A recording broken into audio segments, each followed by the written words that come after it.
ಅದಕ್ಕೆ ಈ ಸಮಯ ಸಿದ್ಧತೆ ಆಗಬೇಕು. ಅದಕ್ಕಾಗಿ ನಿನ್ನನ್ನು ಪ್ರಧಾನ ಕರೆದದ್ದು. ಸಮಯ ಸಿದ್ಧ ಹೇಗಾಗಬೇಕು? ಎತ್ತರದ ಆಸನವನ್ನು ಗುರುರಾಯರಿಗೆ ಒಪ್ಪಿಸಬೇಕು. ಇನ್ನು ದೂರದಲ್ಲಿ ಎತ್ತರದಲ್ಲಿ ದ್ರೋಣಾಚಾರ್ಯರು, ಕೃಪಾಚಾರ್ಯರು ಹಾಗೂ ಅಜ್ಜಯ್ಯ ಭೀಷ್ಮಾಚಾರ್ಯರು ಅವರೆಲ್ಲರೂ ಆಸೀನರಾಗಿರಬೇಕು.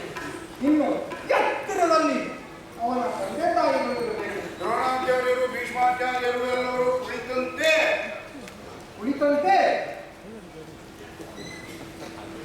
ಏನು ಹೇಳುವುದಕ್ಕೆ ಯೋಚಿಸುತ್ತಾ ಇದ್ದೀರಲ್ಲ? ಅವರೇ ಕೂತ್ಕೊಳ್ಬೇಕಾ ಅಥವಾ ಬಿಂಬ ಅವರೇ ಕುಳಿತೀವಿ. ಯಾಕೆಂದ್ರೆ ಅವರು ಕುಳಿತರೆ ನಮಗೆ ತೊಂದರೆ ಇಲ್ವಲ್ಲ. ಸಂದೇಹ ಪರಿಹಾರ ಮಾಡ್ಕೊಂಡ್ರೆ ನನ್ನೇನು ಪ್ರಶ್ನೆ ಅಲ್ಲ ಮಹಾರಾಯ.